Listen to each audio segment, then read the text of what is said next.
Basically telling you that there is the DNA inside the cell. We have 300 trillion cells. In each and every cell there is a nucleus. Inside the nucleus there is DNA. Around the DNA there is morphogenic field. It is like an energy outside the DNA that stores all the knowledge. Imagine, have you seen the birds flying? When the flock of birds fly, how they fly? They fly together left, they fly together right, as if it's one big bird brain. Right? Basically what happens around the brain, it has been tested as a field of energy. This field guides all the brains what to do, left, right, all the brains simultaneously. Similarly, there is an energetic morphogenetic field around the DNA which tells the DNA which switch to get switched on, which switch to switch off. Which switch? Some of that not theta. There are basically a lot of switches, there are a lot of information like 0, 1 like in computer, 0, 1, 0, 1. Similarly, there are a lot of switches. There is a switch of sadness, there is a switch of happiness. There is a switch of depression, there is a switch of laughter. The information is in the DNA. There is also a switch and information of all the ancestral defects.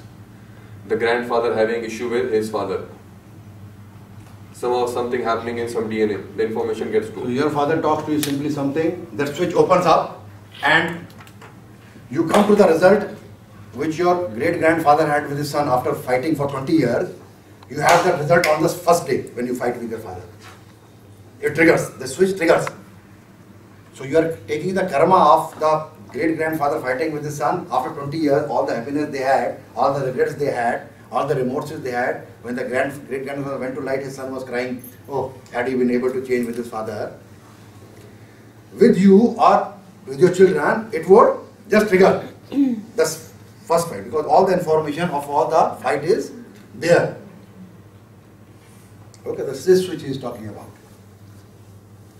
So anything which happens when you become sad or happy, you are, and it improves on it. So first time when you became sad, you thought that it is just temporary. No, it was started of the grand scheme of, so you became more sadder than your great grandfather was. Okay, because it's all started happening, cultivating and more. And we are just, it is going to be more. So you are happy, you are going to be more happy than you are and you are going to be more sad than you are. Unless until you change. You may not show outside because telling people, you found that earlier you were telling your friends and you found that even they were sad, they were not able to help you. They also had issues. Okay, and you found that telling them was sort of gossip, then people started gossiping. Oh, he or she has problems. You know? So you thought better not to discuss because they were not able to help you. So it's not that when you don't speak, the problems have not gone. Okay, now one can't deny that every human is a bundle of say 300 trillion cells, and on zooming it into the cells, you will find that in the nucleus of the cell is the DNA, into the nucleus of the DNA, and when you go further, zooming into the DNA, you will see chromosomes, and continuing further, you will reach proton, and further into proton, we will find that there are strings of energy. There is just energy like this.